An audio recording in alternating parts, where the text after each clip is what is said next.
السلام علیکم ملګرو، زم فضل نبی.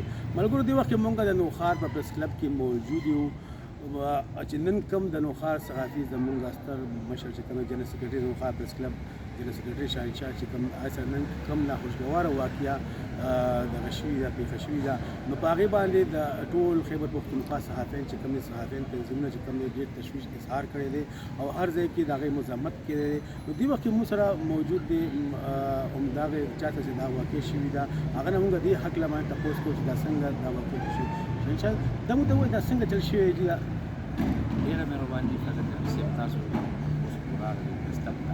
بس سهار زه روټین کې تقریبا 8 بجې زه راغلم او دغلته یو تیز رفتار ولاړ و، کې کېناستم. یو موټر والا یو سپین ګاډی هغه اول مخکې شو، بیا وروسته شو، بل بیا ما ونه لیدو. و دې شاهجان تیکو شوبرا چوک ته چې زه ورسېدم او دغلته زه کوزېدم او پیسې مې ورکولې، دغلته هغه موټر والا رسید ته موټر سټارټ وکړم په باندې ډېر وګرځولې وو چې ما بس نظر کار نه کړو په خپل دوکونه د موټر والا خو بس بیا کسان بیا راغلم هغه خو په مزه د ټکس نه وویل چې دوی ته خو مثلا څه وشول نشته نشته یو صحافت ټول صحیح دغه سره کنه.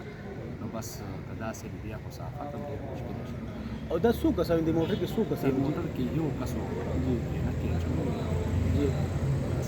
تاسو تر اوسه پورې انتظامیه سره په دې هکله څه خبرې کړې دي؟ په دې هغه کې چې بیا ایسیچو تاسو په خپله تانې ته لاړم، ایسیچو راغلو، تانېدار راغلو، دویم و چک کړي. هغه ما ته بیا وویل چې دا تقریبا 8 9 10 باندې ساري نه 8 9 بجکه داسې شوې وه.